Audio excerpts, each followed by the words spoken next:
Hello and welcome. This video is intended for those either new to 40k or new to the Adeptus Mechanicus, also known as the Admech. In this video, I hope to cover a general buying guide for what you should be looking to pick up as a new player of the Adeptus Mechanicus, because this question comes up relatively often. The first thing I would like to say is that the Adeptus Mechanicus is an incredibly diverse army, with most of its kits being able to build many different varieties of units, making it very hard to go wrong when picking units for this army. However, there are certain options that are more points efficient than others, and as such, it's important to think about what you should buy in order to optimize your initial army. And I'd like to point out that this video is being recorded in October 2020, and the reason I want to point this out is because a lot of things change when new editions come out and different codexes are released, so anything I say here should be taken within the context of when this was released, because as time goes on, some of the things I might say here will become outdated, and I'd like that to stay within the context of how I've explained this. A question that comes up very often, especially with newer players, is do you have to paint your army in the style of the Forge world you wish to play? And luckily the answer is no, you do not. And in fact, if you look at the screen, you'll see a picture of my army, which is painted like no Forge world option out there, because I simply like the black and gold paint scheme, and that's just what I chose to go with. No real reason, but I can play it as any Forge world that I so desire. That being said, let's move on to what units you should be looking to buy as a new player.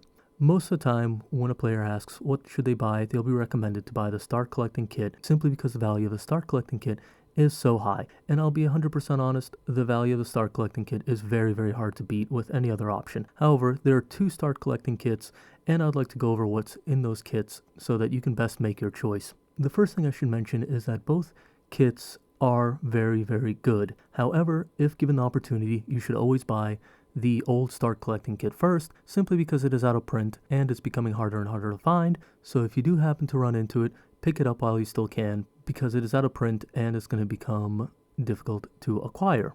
That being said, let's look at what both kits give you.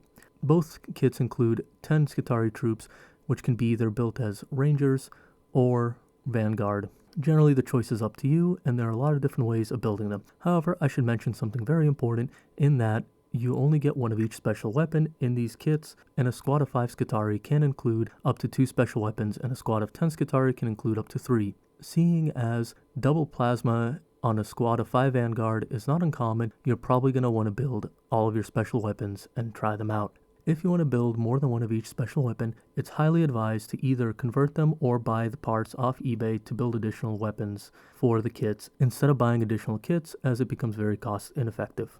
Now let's look at the HQ choices included within each box. The old Start Collecting box includes a Tech Priest Dominus, and I think this is a much better choice than the Engine Seer included in the new set, simply because the Dominus has more utility and the Engine Seer tends to be more of a filler HQ.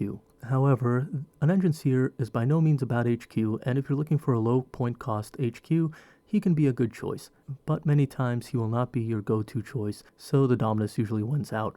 Now, once we've taken into account the HQ and the troop choices that are included within the Start Collecting Kit, we can turn our attention to the Heavy Support choice. The Heavy Support choice in both boxes is very good and very comparable. The old Start Collecting Kit Dune Crawler can be outfitted with multiple weapons platforms and is just a fantastic model as a whole.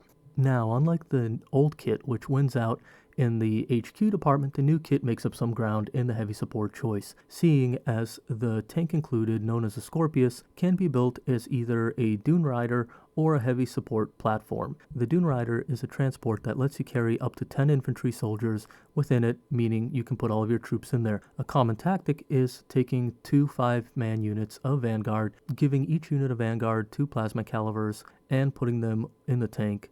This gives you a total of 4 plasma weapons within one tank of 2 squads. This is quite a lot of firepower for a very low points cost for those unfamiliar with the game so far.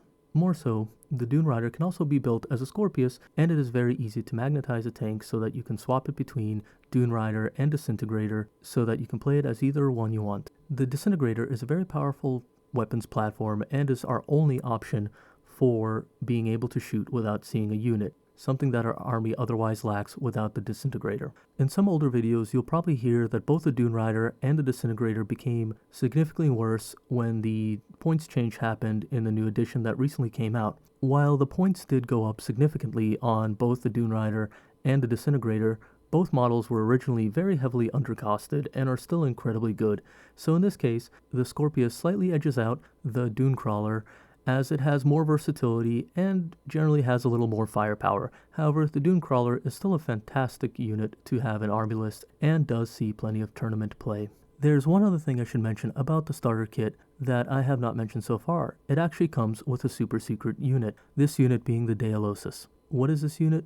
Well, it's a unit that is only available in the Blackstone Fortress board game, but can be played in 40k. It is a very powerful HQ choice for very little points because it gives a buff to shooting, something that Admech does exceptionally well. And if you want to acquire Dealosis as a model itself, you'd be paying $30 on eBay on the low end. However, it is very easy to convert a Dealosis out of Ranger units using the Omnispecs bit and a couple other bits from the starter box in order to give yourself an extra HQ choice that can be very strong. And I'll put on screen a couple conversions of the Dealosis so you can see what other people have done in order to convert it. Something I almost forgot to mention about the start collecting kits is both of them come with manuals on how to build all the different models contained within the starter kits, but I find that the new start collecting kit has a much better instruction guide that comes as almost a glossy magazine with full color pages and everything else in comparison to the old start collecting kit, which is a small paper pamphlet. As you can see, it's very hard to beat a start collecting kit in price, and many times people will buy more than one start collecting kit in order to build their army. In fact, I purchased 2 of the old start collecting kit because I was fortunate enough to find them, and 2 of the new start collecting kit to start my army.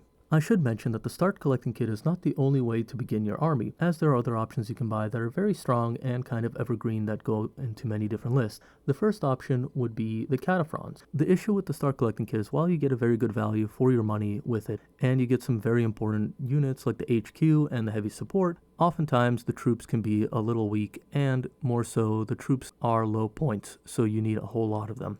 As such, you can pick up a couple Cataphrons instead, which are a basic troop choice that can be built as either a semi-elite unit or a very elite unit. And this harkens back to the versatility of Admech, as it can make troops that are low in points, such as the Vanguard or Rangers with special weapons, or they can buy something like the Breachers in the Cataphrons to give themselves something that's more mid-range, or go as high as Destroyers with the Cataphrons, which are a heavy weapons platform, giving heavy weapon options to your troops in large quantities in exchange for a higher points value. So you can build a very elite army, or you can build a very spammy horde army, depending on which route you go. More so, the Cataphrons are very powerful units that see use in a lot of lists due to certain Forge Worlds, but we'll cover that in a different video. One other unit you can buy as a new player that is very efficient and goes into almost every list is the Cerberus Raiders, which can also be built as Sulfur Hounds. However, the biggest issue with buying these units is, even though they're very good, they are very low in points and it will require a lot of money to build, unlike the starter kit or the Cataphrons, which can still be rather expensive in price for a new player just getting into the army. Now that we've covered some of the units you can buy, we'll cover some of the units that you should probably avoid in general. The first unit you probably want to avoid is the Sicarians, which can be built as either Rust Stalkers or Infiltrators. The problem with these units isn't that they're unplayable, but rather that they are a little points overcosted, and other units such as the Sky Stalkers or Sterilizers in the Taraxi line fill the role a little better. And it's not to say that either the Infiltrators or Rust Stalkers are unplayable, it's simply to say that they don't really have a place in the army right now, and they're a bit underwhelming. So for the most part, you can just find better choices, and they're probably one of our weakest units, despite still being decent units that some players have found success with.